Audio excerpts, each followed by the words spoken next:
Me fala um pouco sobre a mostra.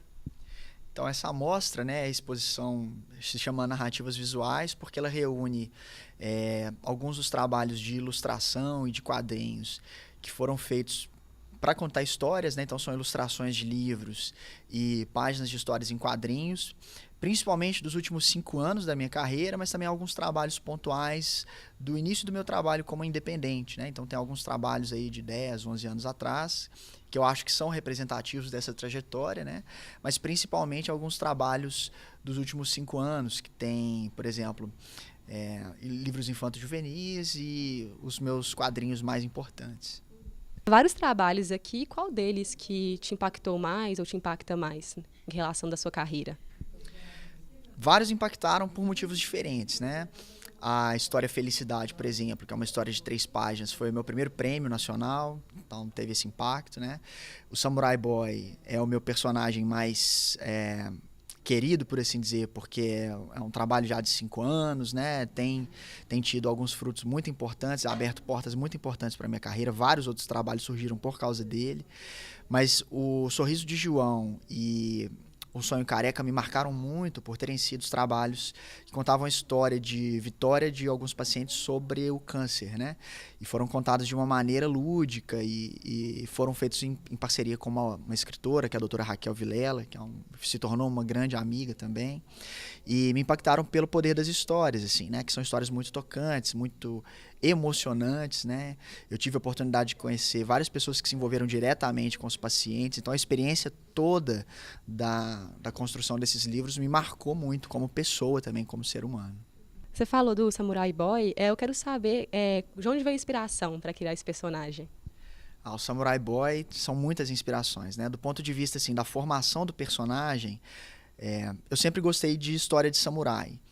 E eu já trabalhava há muito tempo com histórias para crianças do ponto de vista educativo, né? Eu achava que tinha material para juntar as duas coisas num universo só. E como eu não queria fazer uma história sobre samurai que se passasse no Japão feudal, porque isso já tinha sido muito explorado, né? E também por não ser japonês, não ter uma origem, não ser descendente de japonês, eu achava que não seria nem muito legítimo fazer dessa forma. Então eu inventei um anacronismo temporal e espacial, dei um jeito do samurai ser transportado para o Brasil, de uma certa forma, para eu poder contar de uma maneira bem humorada, né, esse encontro cultural entre a disciplina e a honra samurai, aquela coisa toda, com a diversidade cultural que a gente tem aqui. Então ele dialoga, né, e entra em contato com várias vezes personagens indígenas, personagens que são capoeiristas, personagens que são da vida em sociedade que a gente tem aqui, né? Então, acho que o mais valioso do Samurai Boy, além de ter a possibilidade de mostrar esses ensinamentos da cultura oriental, que são muito interessantes, alguns deles universais, mas muito de um ponto de vista muito peculiar, né? É realmente esse encontro cultural, que eu acho que é de onde a gente tira o maior proveito, assim. E as situações mais inusitadas e mais engraçadas, às vezes, saem justamente desse encontro. Que, num primeiro momento, ele causa um certo estranhamento, uma certa surpresa, né? Mas à medida que a história evolui, isso fica bem claro que é uma coisa superficial, né? Que o que as pessoas têm de mais valioso é comum na maioria das vezes, né? Que é o sentimento, o respeito, a amizade, é uma coisa que ultrapassa o limite de qualquer cultura, de qualquer background. Quando nós entramos na exposição, nós primeiro temos contato com os processos, com o rascunho, os traços mais fortes, e depois a gente tem o processo de pintura.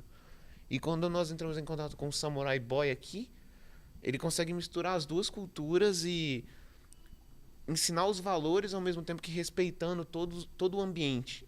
E aí consegue ensinar principalmente para a geração mais nova os valores, né, que ele preza, e novas informações sobre novas culturas, modo de ser. É muito legal.